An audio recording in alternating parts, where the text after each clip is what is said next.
Chapitre 2. Dès qu'il découvrit ce wagon de marchandises, wagon à bestiaux vu la paille au sol, il sut que leur chance était derrière eux. Jusque-là, de Pithiviers à Drancy, ils avaient eu la chance au moins de ne pas être séparés.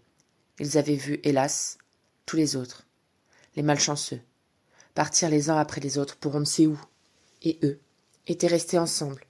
Ils devaient, pensait-il, cette grâce à la présence de ces jumeaux chéris, Henri et Rose, Herschelé et Rourelé.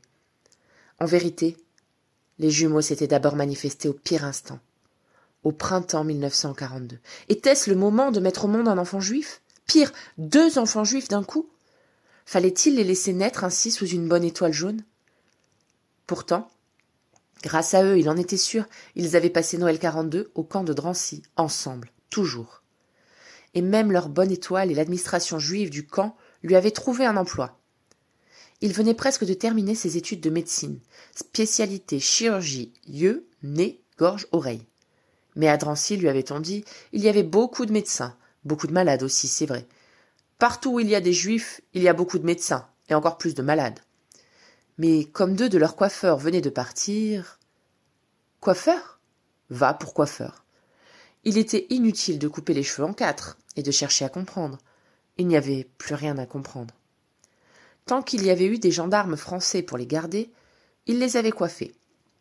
Il avait vu si souvent son père agiter ses ciseaux, les faire cliqueter en l'air comme s'il voulait prévenir les cheveux du client qu'il allait sous peu passer à l'offensive. Et puis ensuite, fixant la nuque, concentré, fondre sur l'épi rebelle, la petite touffe à raser d'un coup décisif. Même les coiffeurs de métier l'avaient pris pour l'un des leurs.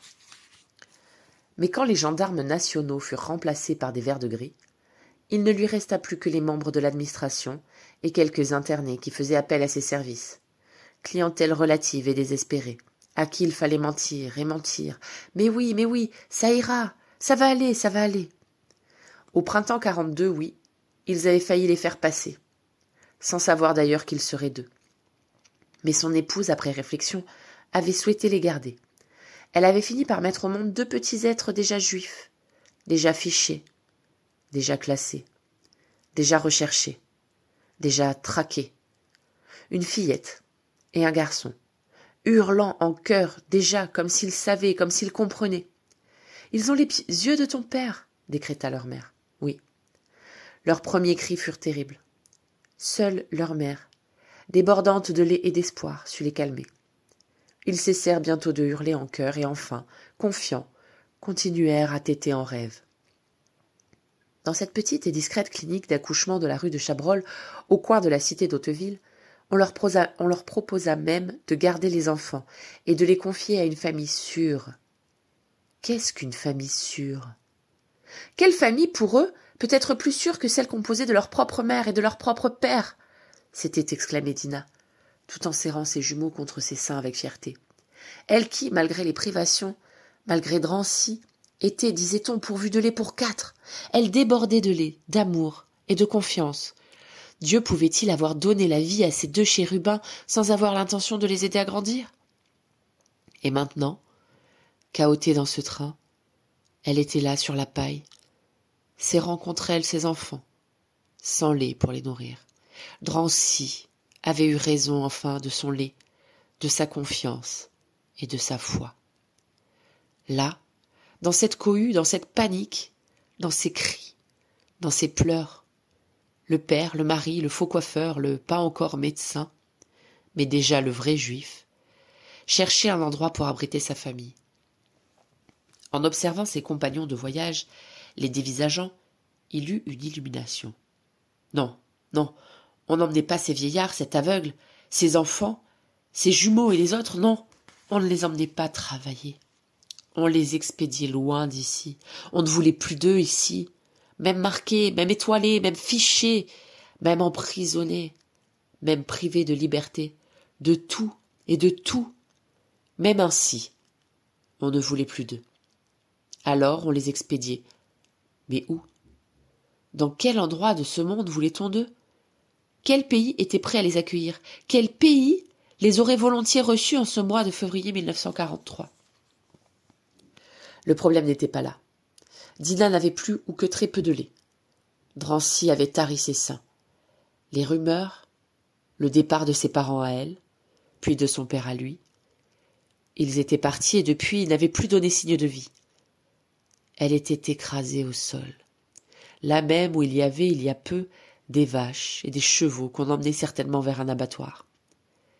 Elle avait étalé son châle de laine des Pyrénées qu'on lui avait laissé par grâce pour envelopper ses jumeaux.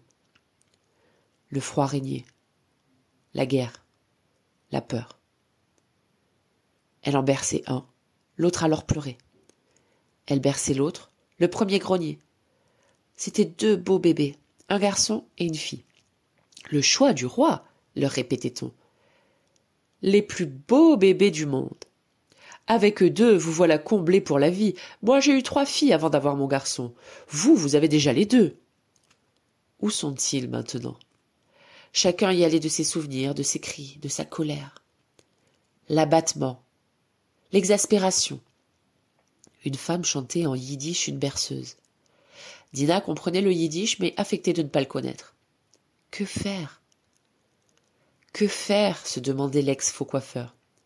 Jusque-là, il avait cru remplir son rôle de père à la perfection malgré toutes les difficultés. Malgré les obstacles, il avait su protéger ses jumeaux. Il avait obsédé l'administration du camp. Ses jumeaux, mes jumeaux, c'étaient devenus les jumeaux de tout le monde. Ceux qu'il fallait sauver, protéger. Et voilà. Et voilà. Il se sentait démuni, dépassé. Il ne savait plus que faire. Il ne pouvait rester ainsi. Il se devait de reprendre son rôle. Il lui fallait trouver une solution. Déjà 2 jours de voyage. L'odeur insoutenable. Le seau sur la paille dans un coin. Et la honte. La honte partagée. La honte voulue. Prévue par ceux qui les expédiaient on ne sait où. Les réduire à rien d'abord, puis à moins que rien. Ne rien laisser d'humain en eux. Soit. Mais il se devait pour ses enfants, qu'il voyait mordre tour à tour les seins de son épouse sans que rien n'en sorte. Il se devait de trouver une solution. L'un de ses compagnons de voyage lui demanda s'il était roumain. Oui, il était roumain. Le roumain lui dit que lui, avant, était roumain aussi, et que maintenant il était apatride, d'origine roumaine. Dans ce wagon, il y avait beaucoup d'apatrides d'origine roumaine. On les avait pris à Paris ou ailleurs en France. L'un d'entre eux donc lui parla du Lacy. « Vous connaissez Lacy ?»« Bien sûr, je connais Lacy. Il y a eu un pogrom là-bas. »« Un pogrom ? Il y a la guerre là-bas comme ici, plus besoin de pogrom. »« Non, un pogrom. Ils ont mis des milliers de juifs dans un train à Lacy, et ils ont fait rouler ce train, et rouler, jusqu'à ce que les juifs dans le train meurent de chaleur, de soif, de faim. À chaque gare où le train s'arrêtait, on le débarrassait de ses morts, et le train repartait avec les survivants. Parfois, il repartait dans l'autre sens. Il roulait en sens contraire. Le train n'allait nulle part. Le seul but du voyage, c'était ça, jeter sur le quai à chaque gare. Ici, vous voyez bien qu'on avance, qu'on ne s'arrête pas, et puis qu'on a froid, qu'on n'a pas chaud. C'est comme à la scie, je vous dis, comme à la scie.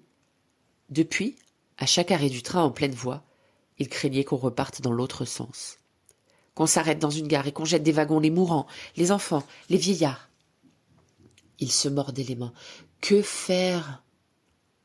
Que faire? Il gagna la lucarne en s'excusant, poussant l'un, repoussant l'autre. Là, un vieillard essayait de reprendre son souffle. Il haletait. « L'asthme, lui dit-il. » Puis il sourit au père des jumeaux. Il hocha la tête et le regarda avec des yeux qui semblaient avoir déjà tout compris. Des yeux qui avaient, depuis sa naissance, tout prévu. Il n'avait pas l'air surpris. Il avait juste besoin d'un peu d'air. La neige dehors ralentissait la marche du train. Puis, le train s'immobilisa un court instant, avant de repartir, devenu soudain asthmatique lui aussi. C'est alors qu'il comprit. Il bouscula les uns et les autres. Il rejoignit le châle de laine des Pyrénées. Surtout ne pas choisir, surtout ne plus réfléchir, se saisir de l'un des 2, ne pas choisir entre le garçon et la fille. Il prit le premier qui lui tomba sous la main. Il avait déjà sorti de sa poche son châle de prière. L'enfant somnolait. Dina le regarda un instant puis referma les yeux, elle aussi, serrant l'autre jumeau. Lui, tout en dépliant son châle, regagna la lucarne. Les barreaux permettaient de sortir un bras. Le train reprit un peu de vitesse. Il découvrit la forêt, les arbres croulant sous la neige. Il distingua une silhouette qui semblait courir après le train, levant les pieds haut dans la neige, et qui criait. Il serra l'enfant, l'enveloppa dans son châle de prière. L'asthmatique le fissait et semblait lui dire des yeux « Ne fais pas ça, ne fais pas ça, ne fais pas ce que tu veux faire. » Mais lui était résolu. Pas assez de lait pour deux. Peut-être assez pour un.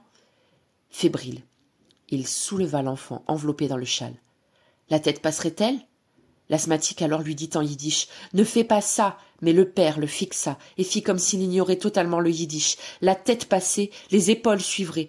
Puis il fit un geste en direction de la vieille qui s'arrêtait, agenouillée dans la neige, comme si elle remerciait le ciel. Le train sortit du bois.